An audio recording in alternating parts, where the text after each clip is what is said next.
Bien, vamos a otro de los temas del día, porque a 5 años de presidio fueron condenados Natalia Guerra y Pablo Unturraga como los principales autores del horrendo crimen de la llamada secta de Coyihuay.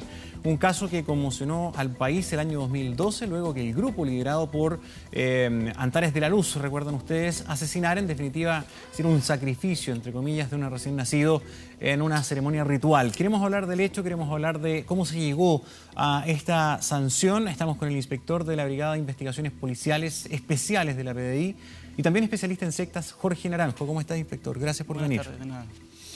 Bueno, hay condenas, dicho sea de paso, condenas que aún son apelables. Ya las defensas han señalado que van a recurrir a la Corte de Apelaciones. Pero antes de ir con las sanciones en cuestión, ¿cómo se llega y qué elementos de prueba o evidencias fueron determinantes para poder llegar en la jueza a este castigo, a esta sentencia, que en definitiva tiene 2 de 5 años? Bueno, primeramente nosotros recepcionamos un correo electrónico con una historia que nos contaban una vida en comunidad, una vida de un grupo de personas y que al interior de esto se estaban cometiendo algunos ilícitos, ¿ya? En base a esto, como ese correo electrónico no tenía remitente, nosotros como Policía de Investigaciones denunciamos al Ministerio Público.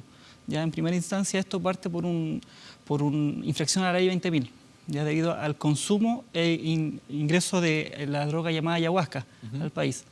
Así partió, ese fue el origen. Así partió, con una historia de un grupo que vive en comunidad donde se están cometiendo diversos ilícitos. Lo que más claro quedaba en ese relato es que había consumo de una droga llamada ayahuasca y que era ingresada al país por el líder de esta comunidad. O sea, el origen fue esta denuncia anónima a través de un mail que más bien apuntaba sus dardos al consumo de esta sustancia ilícita. Claro, era lo más claro en el momento. ¿Cómo va encaminándose todo esto al desenlace final? Nosotros realizamos la denuncia hacia el Ministerio Público, nos otorgan una orden de investigar y con el paso del tiempo, en el mes de abril, nosotros logramos obtener la declaración de Natalia Guerra. Ella llega a Quien hoy ha sido condenada como autora, ¿verdad? La madre del lactante. La madre de la guagua. Claro.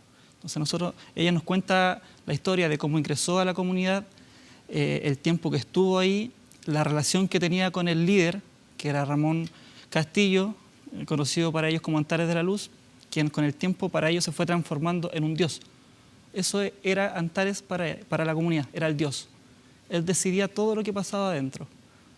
Entonces, con el tiempo, Antares, en unas ceremonias que ellos tenían, unos rituales, donde la ayahuasca era la medicina, mientras consumía esto, él dice que recibe un mensaje y en que Natalia tenía que ser su pareja. Entonces se tenía que entregar a él. Entonces, en base a esto, en reiteradas ocasiones, también hace consumir esta droga a Natalia hasta que consigue tener relaciones sexuales. En reiteradas ocasiones, una de estas, ella queda embarazada. Cuando Ramón Castillo se entera de esta situación, él señala inmediatamente que ese niño es Lucifer, que es el anticristo, y que tiene que nacer, pero que no puede vivir. Entonces transcurre el tiempo, a Natalia la esconden de toda la sociedad, ella no podía salir de una casa.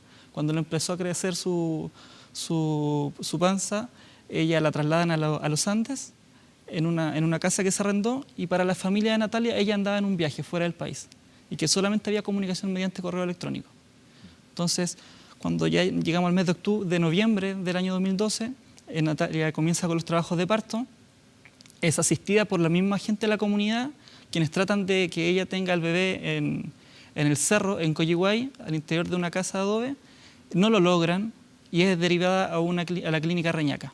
En el lugar, el día 21 de noviembre, ella tiene el bebé y el día siguiente ella es dada de alta.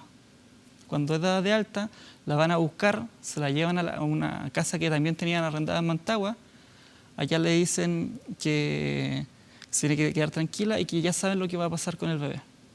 En el intertanto, ¿ustedes estaban encima de la situación? ¿Estaban en seguimiento de las acciones de...? No, porque tenemos que entender que esto fue en el año 2012. Nosotros recibimos este correo al principio del año 2013. Perfecto.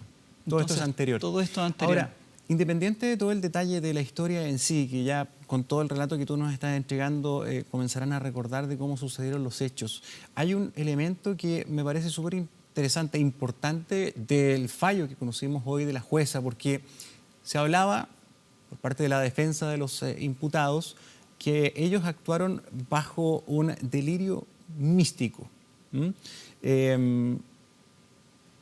compartido, en un estado de delirio místico compartido. Y la jueza lo descartó. Y lo descartó porque hubo algunas acciones al momento del sacrificio que dan cuenta de la conciencia a la hora de cometer el asesinato, que lloraron, que se taparon los oídos para no escuchar los gritos, y ahí estuvo la clave para descartar este delirio. ¿Cuándo sí se considera un delirio místico? Y en nuestra historia reciente, ¿hay algún caso en que sí se haya dado a favor a ese estado? O sea, ¿cómo te explico? En este momento, bueno, nosotros como VIPE, a raíz de la situación que ocurrió con Antares de la Luz y la secta Coyihuay, se creó el grupo antisecta dependiente de la VIPE, compuesto por un grupo multidisciplinario, compuesto por psicólogos, un capellán e instituto de criminología, ¿ya? De ahí en adelante nosotros empezamos con el monitoreo de estas comunidades, ya grupos de personas que a lo largo del país hay alrededor de sobre un centenar que están constantemente monitoreados, ¿ya? Lo que en cuanto al delirio místico, claro, para ellos en ese momento Ramón Castillo era un dios. Entonces ellos no negaban nada de lo que él pedía. No obstante eso, ellos sí estaban conscientes porque no estaban bajo ningún tipo de droga en ese momento. O sea, era solamente lo que Ramón Castillo mandaba, instruía. Ellos lo cumplían. ¿Y por qué en este caso, para que le expliques técnicamente tal vez a la gente, por qué no se consideró eso, que hayan actuado subyugados por el poder de este sujeto, que hayan perdido de una otra manera su voluntad? Y la jueza ha determinado que sí, lo hicieron consciente. Es que claro, nosotros aportamos las pruebas al Ministerio Público y el fallo que obtiene el tribunal no depende de nosotros. La jueza, a través de su criterio, la magistrada con su criterio, supo catalogar o no este estado. La pregunta que se pueden hacer muchas personas es, entonces, dado lo que tú describes y lo que ocurrió, depende del criterio de cada juez. Es que nosotros hacemos una investigación lo más profesional posible, donde nosotros encontramos restos de osamenta, se compararon, las cuales correspondían efectivamente a Natalia y también a Ramón, que fueron encontradas en la hoguera, en esta fosa que crearon. Entonces nosotros fueron pruebas concretas que fueron fehacientes, comprobadas en el tiempo y que se entregaron al Ministerio Público. Claro, esas son las pruebas, digamos, de lo que es el crimen en sí, pero yo más bien te estoy hablando del tratamiento o cómo se logra descomponer una argumentación en torno a un delirio místico o un personaje mesiánico, que es un poco el patrón que pueden tener esta y otras sectas.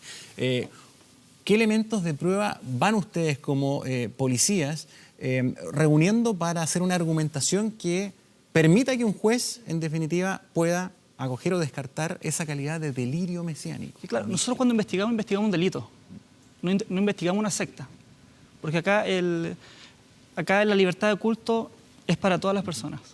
Entonces nosotros investigamos un delito, que en este caso era infracción a la ley 20.000 y posteriormente un homicidio o parricidio en caso de la madre. Entonces nosotros nos abocamos a investigar eso, aportar las pruebas abocadas a ese delito. ¿Y qué pruebas aportaron ustedes para descartar que actuaran de manera consciente o inconsciente? Primeramente está la declaración otorgada por Natalia Guerra. Eso fue la clave. Eso es fundamental, porque ella nos entregó el lugar donde ocurrió este sacrificio y después fue comprobado por todo el equipo multidisciplinario que se dispuso en el lugar, donde se encontraron todos los medios de pruebas que ella iba diciendo, incluyendo esta osamenta humana que correspondía efectivamente al lactante. Sí. Inspector, acá tenemos sanciones de cárcel efectiva de 5 años para Natalia y para Pablo Undurraga. También, bueno, Natalia por parricidio y Undurraga por homicidio calificado. Pero dentro de estos 5 años se considera también el tiempo que han estado detenidos como parte de la condena. Y ellos están detenidos, si no me equivoco, desde el año 2013. Hay que descontar eso. al final quedarán o no quedarán en prisión. Y también ahí pueden alegar irreprochable conducta anterior. Y muchos se preguntan, ¿son suficientes este tipo de castigos, 5 años para un crimen de esta naturaleza? Ustedes accedieron ahí al detalle de cómo fue este sacrificio y es realmente espantoso. O sea, yo no te puedo dar una opinión de que si es suficiente o no la pena otorgada por el magistrado. Como te digo, nosotros nos abocamos a investigar, creo fueron pruebas fehacientes, verídicamente incuestionables, y que todo eso sirvieron para comprobar efectivamente el delito. Entonces, lo que venga de ahí en adelante, las sanciones ya no nos corresponden a nosotros. Sí, claro, eso es materia de la justicia. Era más bien para ver si ustedes tenían ahí también una opinión, una percepción al respecto. Lo otro que te quería preguntar, en esta unidad que tienen ustedes abocada a la investigación y al funcionamiento de sectas en el país, ¿cómo se ve el panorama? ¿No hay riesgo de que exista un grupo que pudiera eventualmente caer en un hecho tan terrible y dramático como el que hemos conocido en esta secta de Coyihuay? Como te repito, aquí la libertad de culto es una. Cada persona tiene una ideología distinta. Si hay un líder que los puede... Yo no te puedo asegurar de que el día de mañana vuelva a ocurrir lo mismo. Quizás pueda ser difícil por el contexto y la forma en que esto ocurrió, pero no se puede asegurar de que el día de mañana vuelva a ocurrir. No obstante eso, a través de nuestro grupo de análisis e intervención antisecta, se están monitoreando estos grupos, que a lo largo de todo el país, los que se concentran entre la cuarta región y el sur del país. Pero no te puedo asegurar de que vuelva o no vuelva a ocurrir. Muy bien, inspector. Muchísimas gracias por venir esta tarde. De nada, muchas gracias. Faltan 4 minutos para las 6. Vamos a la pausa. Al regreso estaremos con más información, especialmente economía. Ya volvemos.